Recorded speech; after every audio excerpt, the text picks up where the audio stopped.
Welcome to the Lean Out Your Business podcast, a show dedicated to helping entrepreneurs accelerate business growth and simplify success. I'm your host, Krista Grasso, and I've been working with businesses for more than 2 decades to help them lean out and optimize what's working while eliminating anything that's not adding value. So if you are ready to get more time back in your day, more profit in your business, and to do business differently, growing and scaling on your terms, let's dive into today's episode. Hello, and welcome to another episode of the Lean Out Your Business podcast. Today, we are going to be talking about sustainable scaling. So this is something that you have heard me mention many times over on the podcast. And what I wanted to do today is break down what I consider to be the 2 most important facets of sustainable scaling.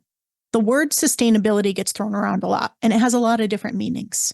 So when I'm talking about sustainable scaling, to me, there's really 2 important elements that I think are really critical when we want to be able to scale a business that is not going to cause burnout, that's not going to completely drain us, that's not going to completely stress us out and have us in a state of overwhelm, and certainly one that's not going to keep us trapped in the day-to-day. And that is that you want sustainable results at a sustainable pace. So those to me are the 2 really critical elements, is sustainable results and sustainable pace. So let's break each one down. If we start with sustainable results, so often in business, what ends up happening is people get so focused on the short term, the immediate cash flow that's needed, the next big idea that they're chasing and going after, that a lot of times the things that they're putting in place do not have sustainable results in the business. And if you are on very much of that revenue roller coaster where you've got a lot of peaks and a lot of valleys, if things are highly unpredictable, that's usually a sign that the things that you're doing are not going to lead to sustainable results. And I cannot tell you how many conversations I have with clients, with business peers, with people that I meet at events. And the number one thing that people are always talking about is what the new thing is that they're doing, the new idea that they're doing, the pivot that they want to make to what they're doing, the tool that they want to change to, and moving a website from this platform to the next one because they heard that everybody's using this one. Entrepreneurs love to pursue new ideas, chase shiny new tactics and tools, and live in that place of innovation, which makes sense. That's what got you started as an entrepreneur to begin with, especially if you are very much a visionary. However, as I've also said on the podcast before, new is the enemy of scaling. Scaling is about amplifying something that's already working. It's not about adding something new.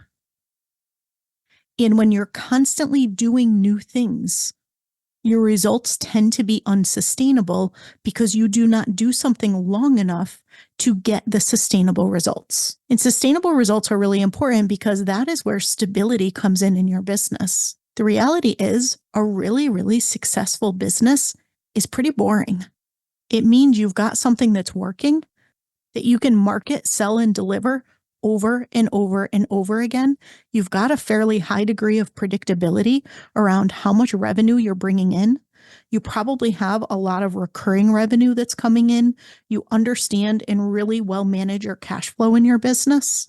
And all of that makes it so much easier to hire people to be able to support you, to really do explore new technologies when there's things that come up that aren't so much of a bright, shiny object, but something that's actually going to help you be much more efficient and get a lot more time back, things like AI. That's really hard to do when things are constantly changing and constantly moving in the business, and you're always chasing something new.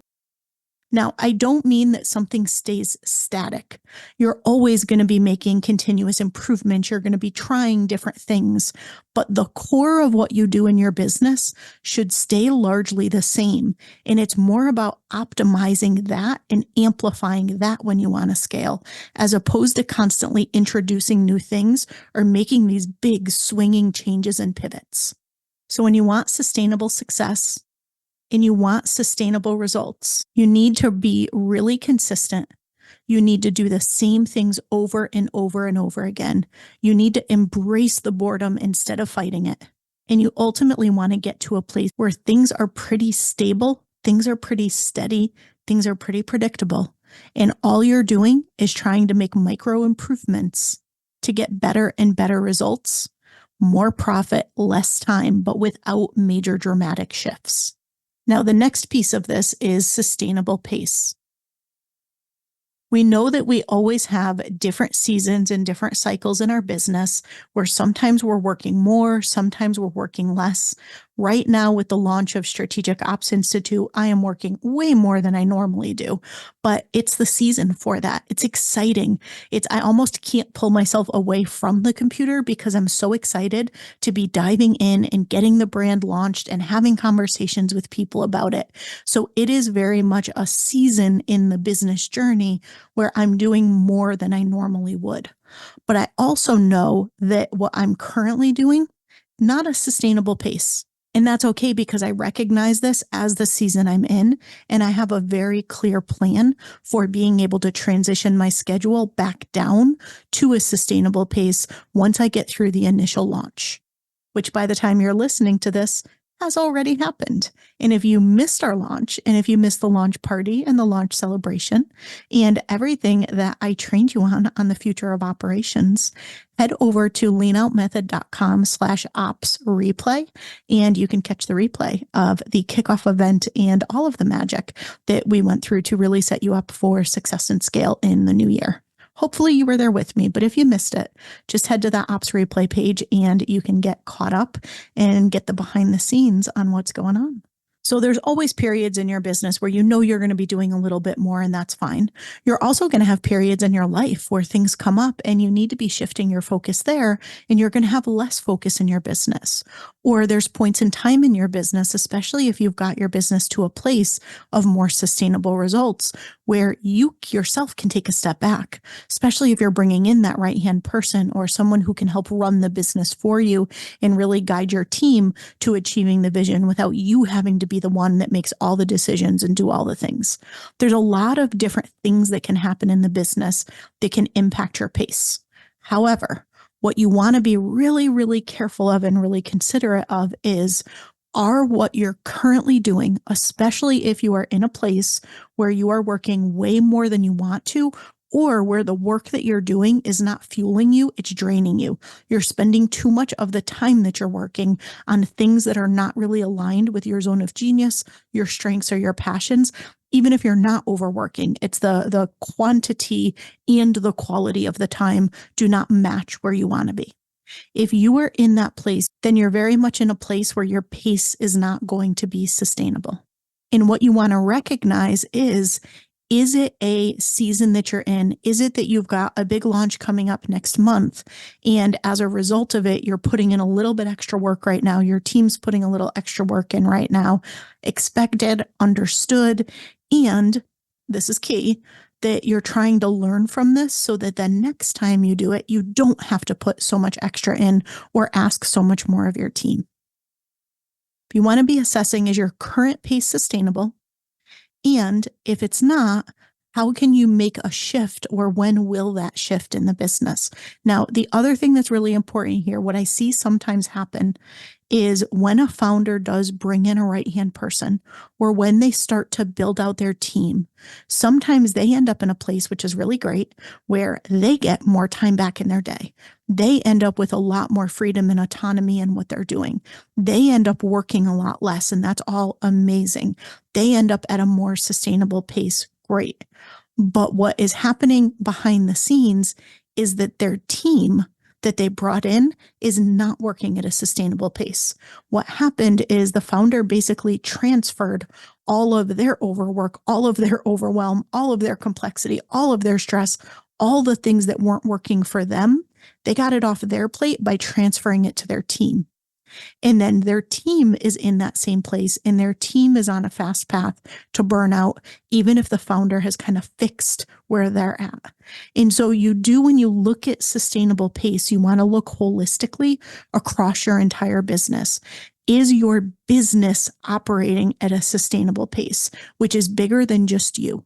Now, some of the reasons why things end up not at a sustainable pace. You don't have the right planning or the right systems in place. So without the right operational underpinning and foundation to support you, you end up more reactive because things aren't planned. So you've got to hurry up and do things when you didn't expect it. So the days end up really long. Maybe you're doing things manually that could be automated, or you're having to reinvent the wheel all the time because you don't have a system documented. So it takes you twice as long to do it because you're trying to remember what you did last time, or you're finding mistakes with things because you don't do it often enough. You don't have it documented or systematized. So you're catching a lot of things that could have been avoided if you had had a system in place.